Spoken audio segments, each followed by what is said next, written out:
অধ্যয়ন খুব কম করি, শোনা কথায় কান দিয়ে থাকি। আমাদের যেভাবে বোঝানো হয় আমরা সেইভাবে বুঝি, কিন্তু আমরা জানার চেষ্টা করি না। শাস্ত্রগ্রন্থের মধ্যে কি আছে সেটা আমরা দেখি না। এ কারণেই আমাদের এত সমাজে সনাতন ধর্মের মধ্যে কুসংস্কার রয়েছে। এই কুসংস্কার আমাদের দূর করতে হবে।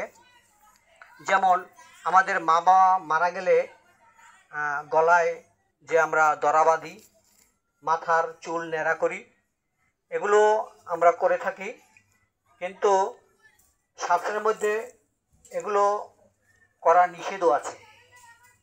যে সব জায়গায় নিষেধ আছে সেই শাস্ত্রগ্রন্থগুলো আপনারা অধ্যয়ন করবেন। আমি তো আপনাদেরকে বলছি, মিথ্যা কথা বলছি না, আছে বিদায় বলতেছি, তাই আপনারা এগুলো জেনে নেবেন। যেমন আমরা মাথা ন্যাড়া করি, চুল ফেলানো হয়। চুল কারা ফেলবে? যারা অশিক্ষিত, মূর্খ এবং গোহত্যাকারী, অপরাধকারী, পাপজনিত ব্যক্তি যারা রয়েছে,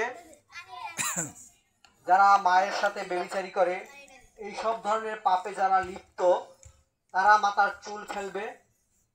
আর যারা এসব করেন না, ভদ্র অর্থাৎ শিক্ষিত জ্ঞানী ব্যক্তি এবং আপনার বিজ্ঞান ব্যক্তি, রাজা এবং মায়েরা, মহিলা, এরা মাথার চুল ফেলবে না। আমরা দেখতে পাই যে মায়েরা চুল ফেলে না মা বাবা মারা গেলে। কেন ফেলে না? কারণ ফেলার নিয়ম নেই। তো আমরা যারা শিক্ষিত হয়েছি তারা কেন মাথার চুল ফেলতে যাব? কেন দড়া বাঁধতে যাব? তাহলে কি আমাদের শাস্ত্র মানা হয়? মানা হয় না।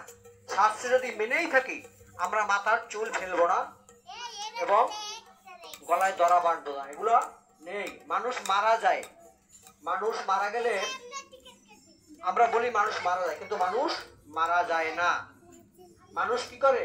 দেহ রাখে, দেহ রাখা তার আত্মাটা চলে যায়।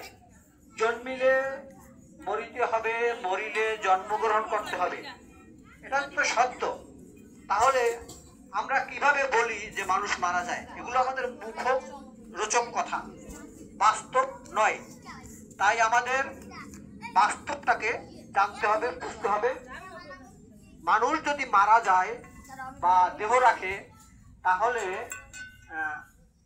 3 দিনের মধ্যে আবার মানুষ জন্মগ্রহণ করে।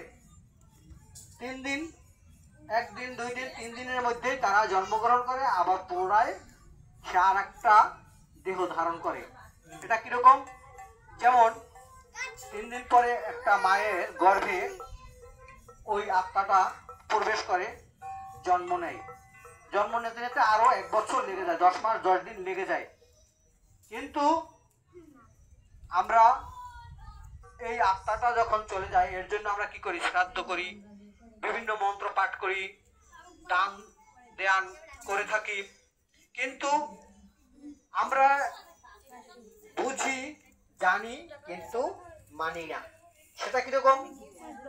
যেমন আমরা কর্মফল অনুসারে আমরা ফল পাই। যদি ভালো কর্ম করি তাহলে আমরা ভালো ফল পাবো, এটা মানি। কিন্তু তারপরও আমরা কি করি? মারা যাওয়ার পরে আমরা স্বর্গে যাবার জন্য বিভিন্ন মন্ত্র আদি পাঠ করে আমরা